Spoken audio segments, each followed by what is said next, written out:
बिस्मिल्लाहिर्रहमानिर्रहीम। अस्सलामुअलैकुम नाज़रीन कराम, नई वीडियो में आपको खुश आमदीद कहते हैं। रात को इमरान खान ने मुज़ाकरात की पेशकश की। ज़ाहिर है उन्होंने आर्मी चीफ़ का नाम भी लिया और कहा कि मैं उन्हें कहता हूँ कि अपने फ़ैसलों पर नज़रसानी करें, बातचीत करें। उन्होंने कहा कि मैं अपनी ज़ात के लिए नहीं बल्कि मुल्क के लिए बात करना चाहता हूँ, क्योंकि मुझे अपनी ज़ात के लिए तो कुछ नहीं चाहिए।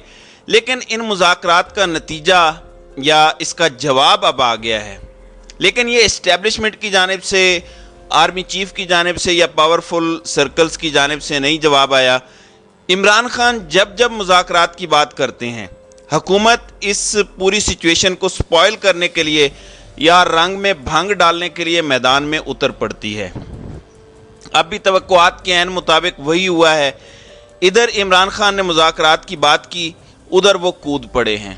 इमरान खान ने कहा कि इनके पास एक ही प्लान है और वो प्लान ये है कि मेरा केस मिलिट्री कोर्ट्स में चलाया जाए और वहाँ पर मुझे सज़ा दी जाए। नाज़रीन कराम, आप जानते हैं गुज़श्ता वीडियोज़ में मैंने आपको बताया था कि डीजी खान में इमरान खान की हमशीरा पर एक मुकदमा दर्ज किया गया।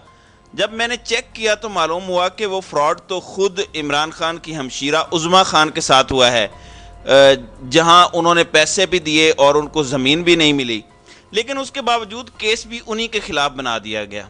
तो पाकिस्तान में मामलात इस तरह चल रहे हैं। अब राना सनाउल्लाह ने कहा है कि 2-3 हफ्तों में इमरान खान के ख़िलाफ़ कानूनी कार्रवाई का आगाज़ हो जाएगा। वो कानूनी कार्रवाई क्या है? ये वही कानूनी कार्रवाई है जिसका हम सुनते आ रहे हैं कि इमरान खान को मिलिट्री कोर्ट्स में ट्रायल किया जाएगा। कल ख्वाजा आसिफ ने कहा था कि इमरान खान से 9 मई के वाक़यात की पूछगछ शुरू कर दी गई है।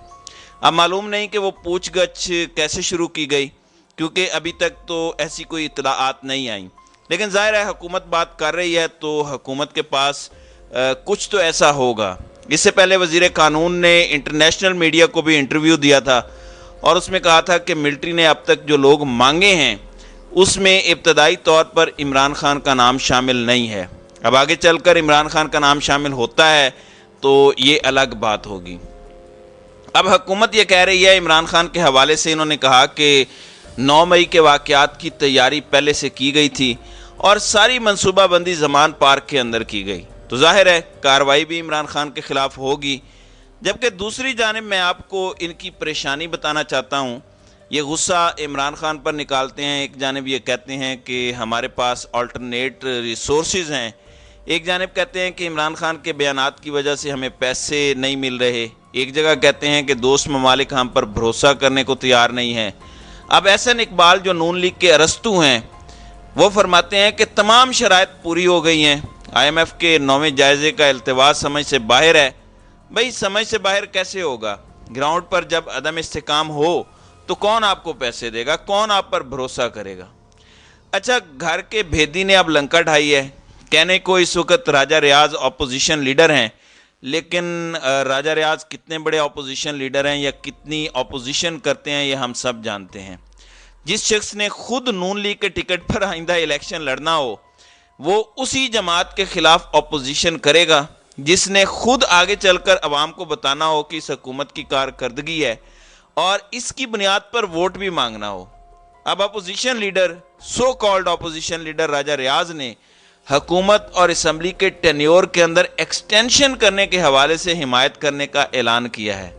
तो ये दुनिया की वाहिद अपोजिशन होगी जो गवर्नमेंट को इलेक्शन में ले जाने की बजाय, अगर गवर्नमेंट कह रही है कि वो एक्सटेंशन चाहते हैं तो उस पर एग्री कर जाएं और कहें कि जी बिल्कुल ठीक है, हम इसकी हिमायत करेंगे। राजा रियाज ने जहांगीर तरीन की पार्टी के अंदर शमूलियत से इनकार किया। ज़ाहिर है वो हुकूमती पार्टी में शामिल होंगे, नून लीग में शामिल होंगे। देखते हैं कि नून लीग में शामिल होकर वो कौन सा नया मार्का सर अंजाम देते हैं। असल इम्तिहान तो फैसलाबाद की वो सीट जीतना है जहां पर राजा रियाज ने इलेक्शन लड़ना है। अब इन्होंने कहा है कि हुकूमत की तोसी का मामला आया तो मैं हिमायत करूंगा। अब इनके ख्याल में इलेक्शन अक्टूबर के अंदर नहीं हो रहे। अब नून लीग बार बार कह तो रही है, लेकिन सूरत हाल उस तरह से इलेक्शन वाली नज़र नहीं आ रही। पीपल्स पार्टी कोई अलग गेम करती नज़र आ रही है। इन्होंने कहा है कि दाल में कुछ काला है, कुरैशी ऐसे ही बाहर नहीं आए। यानी वो शाह महमूद कुरैशी को अपनी तरफ से तासुर देने की कोशिश कर रहे हैं कि इलेक्शन डिले होंगे اور جب تک عمران خان جیل میں نہیں چلے جاتے یا عمران خان کو قابو نہیں کر لیا جاتا، دوسری جانب نواز شریف کو واپس لا کے سسٹم میں ان نہیں کر دیا جاتا، ظاہر ہے اس وقت تک الیکشنز نہیں ہوں گے۔ اب ان کو سسٹم میں کیسے ان کیا جائے؟ ستمبر میں سپریم کورٹ میں تبدیلی ہونی ہے، تو 1 مہینے میں نواز شریف کو ان کرنا ممکن نہیں ہے، تو جتنا ٹائم لگے گا نواز شریف کو سسٹم میں لانے کے لیے، کلین چٹ دینے کے لیے، تب تک میرے خیال میں الیکشنز کو روکا جائے گا۔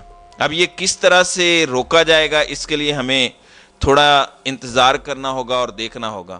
دوسری جانب فضل الرحمان کا اندازہ لگائیے، فضل الرحمان نے کہا ہے کہ ہم نے 4 سال احتجاج کر کے عمران خان پروجیکٹ کو زمین بوس کیا۔ اب معلوم نہیں کہ آپ نے کیا یا آپ سے کروایا گیا۔ آپ تو جب ایک بار دھرنا لائے تھے تو کسی نے آپ سے ڈیل کی تھی اور پھر آپ واپس چلے گئے تھے اور آپ نے کہا تھا کہ جو ڈیل میں باتیں کی گئی ہیں وہ ہم سے پوری نہیں کی گئیں۔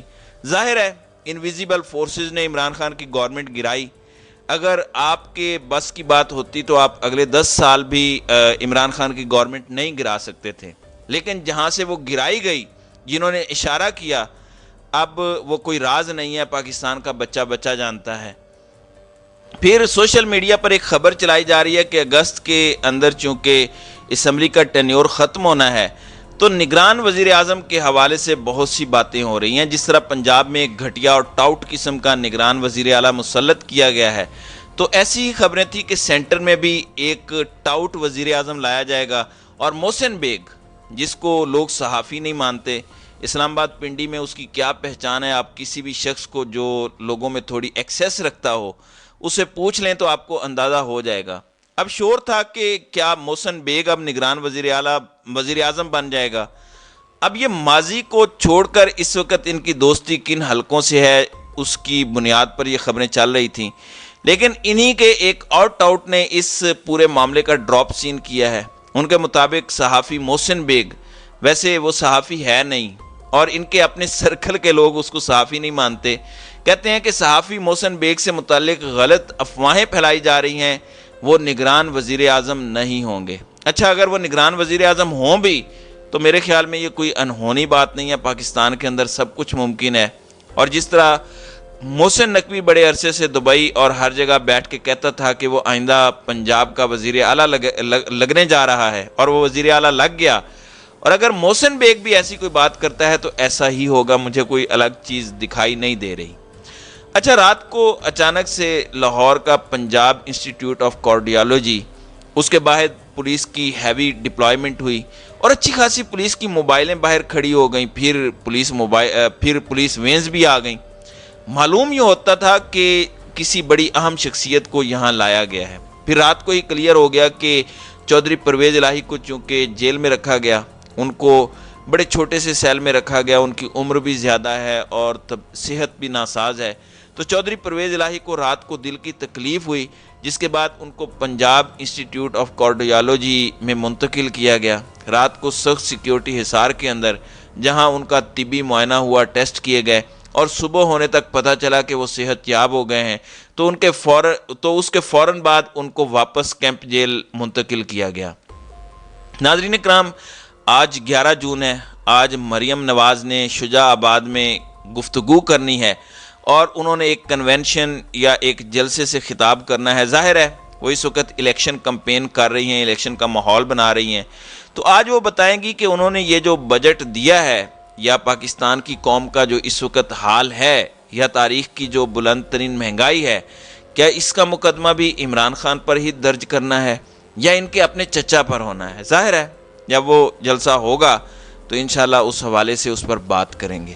تو ناظرین کرام، آپ کی اس ویڈیو کے حوالے سے کیا رائے ہے؟ آپ اپنی رائے کا اظہار کامنٹ سیکشن میں ضرور کیجیے گا۔